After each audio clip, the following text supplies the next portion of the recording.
Okay, so apparently, Obama has signed an executive order to permit him to have sole authority, or at least a lot more authority than a president normally would have, during peacetime. That martial law could be declared during peacetime. And this is going to get everyone's jimmies in a bundle, but in fact, this really isn't that far off from what could have already been done. Martial law can be declared anytime there is a war. And guess what? America is always at war. I can't think of a time when they weren't at war. It might have not been a very strenuous war. It might have not been considered a war in the sense of equal bodies of power battling it out. But they are always in some military endeavor, and thus technically in a war, and thus technically can declare martial law.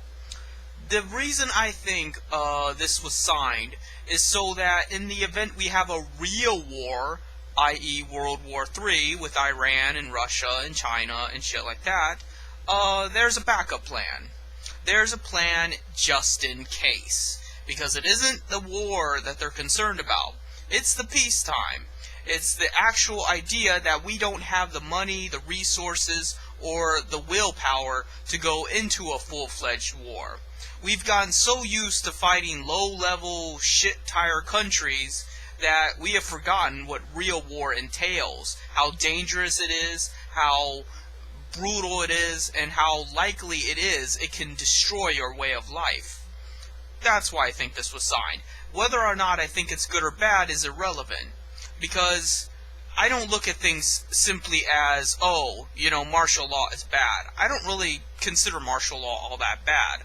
In fact, I would rather we live under martial law than under civil law, because military law is more absolute. It's more dedicated, and it's more... the stricter guidelines apply to everybody equally.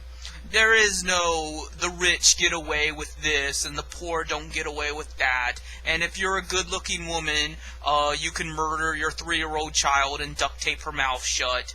That kind of thing doesn't happen under martial law. Martial law is simply whether or not the person on trial is committing treason or isn't. Is he detrimental to the nation's security or not? I don't personally advocate nationalism, but it's better than capitalism. Hyper-nationalism is superior to liberal capitalism. It's just that simple. And hyper-nationalism is superior to ethnic nationalism or religious nationalism or some idea of this identity politics. Hyper-nationalism is the kind of thing that Stalinism advocates. Hyper-nationalism is the kind of thing, ironically, a lot of the countries we went to war with advocate. Iran itself could be said to be a hyper-nationalist state. I don't consider Iran an Islamic state. I don't consider Iran a brown people state. I consider it a hyper-nationalist state. It is Iranian. Everything that revolves around the law revolves around Iran. It is what's best for Iran as an entity, not the people within Iran. So, that to me is better than this idea that somehow, based off the color of your skin or your religious indoctrination, that is the dominant force and we should only care about those people. And I think it's definitely better than just letting capital owners run amok and treat people like shit and have all these different rules we have to abide by based off some weird criteria they make up. I am sick and fucking tired of people censoring me and people dictating what job I can have, what job I can't have, waiting for them to hire me and call me back and shit because of private capital. All of that will change once we actually become a hyper-nationalist state based on military law. So, I look at this as a good thing. I look at this as a good thing for the now, but will it be good in the future? That I'm not so sure about. I don't know if America can sustain being a hyper-nationalist state. It's not in our nature. America is founded upon and has a grotesque obsession with liberal capitalism. So, will America be able to survive a hyper-nationalist state for 20 or 30 years? I don't know, and probably not.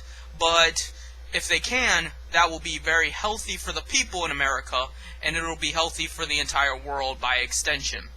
However, if they can't survive it, America will most likely collapse, or they'll just switch back to liberal capitalism after they've used up the usefulness of the hyper-nationalist mentality, which is most likely what will happen. If there is martial law, it will be only temporarily until all these other national states are dealt with, and then we'll go back to our dystopian, Orwellian Facebook conglomerate where corporations spy on us and treat us like shit and make all the rules up and have no accountability, and no one that has corporate executive power will ever be arrested or dealt with in a lawful way. But meanwhile, poor people can go to jail for 10 to 15 years because they get caught with some marijuana in their pocket. That's the kind of thing that we live in now and will probably live in tomorrow. And if there is martial law, we might have a sigh of relief of a few years of not dealing with that bullshit. But I'm not counting on it being a permanent thing.